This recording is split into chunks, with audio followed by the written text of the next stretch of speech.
વાત અમદાવાદની અમદાવાદ શહેરમાં વહેલી સવારથી ધોધમાર વરસાદ જોવા મળી રહ્યો છે। અમદાવાદ શહેરમાં 3.58 ઇંચ વરસાદ ખાબક્યો હોવાનો આંકડો પણ સામે આવ્યો છે। આશ્રમ રોડ, નવરંગપુરા, ઉસ્માનપુરા સહિતના વિસ્તારોમાં આજે સવારથી જ વરસાદી માહોલ જામ્યો છે। ઘાટલોડિયા, એસજી હાઈવે સહિતના પશ્ચિમ વિસ્તારોમાં પણ વરસાદ જોવા મળ્યો છે। રાણીપ, ન્યૂ રાણીપ, ગોતા, ચાંદોડિયા જેવા વિસ્તારમાં પણ આજે વરસાદ પડી રહ્યો છે। પ્રહલાદનગર, થલતેજ, શીલજ, બોપલમાં પણ વરસાદી માહોલ બરાબરનો જામ્યો હતો।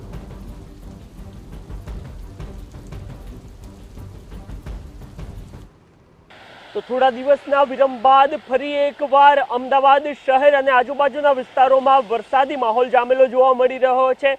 આમ તો સમગ્ર રાજ્યમાં મિડ જૂનથી જ વરસાદની શરૂઆત થઈ ચૂકી હતી અને સામાન્ય સંજોગોમાં જે જુલાઈમાં વરસાદ જોવા મળતો હોય છે એ અમદાવાદ શહેર અને સમગ્ર મધ્ય ગુજરાતમાં જૂનમાંથી જ શરૂ થઈ ચૂક્યો હતો, પરંતુ છેલ્લા કેટલાક દિવસથી વરસાદે વિરામ લીધો હોય એ પ્રકારની સ્થિતિ જોવા મળી હતી। પરંતુ ગઈકાલ મોડી રાત અને એ સિવાય આજ સવારથી અમદાવાદ પૂર્વ અને અમદાવાદ પશ્ચિમના મોટા ભાગના વિસ્તારોને વરસાદે આવરી લીધો છે અને સમગ્ર શહેરમાં આજે વરસાદી માહોલ અને વરસાદ વરસતો આપને જોવા મળી રહ્યો છે। જો અમદાવાદની વાત કરવામાં આવે તો અત્યાર સુધી અમદાવાદ શહેરમાં લગભગ 21 થી 22 ઇંચ જેટલો વરસાદ વરસી ચૂક્યો છે અને હવામાન વિભાગ દ્વારા જે આગાહી આપવામાં આવી છે એમાં હજુ પણ વધારે વરસાદ વરસે એ પ્રકારની શક્યતાઓ જોવા મળી રહી છે। અને આ વખતે અમદાવાદનો જે સરેરાશ વરસાદ છે ત્યાં સુધીમાં ત્યાં સુધી અત્યારે હાલનો વરસાદ છે એ લગભગ 50% સુધી વરસી ચૂક્યો હોય એ પ્રકારની સ્થિતિ જોવા મળી રહી છે।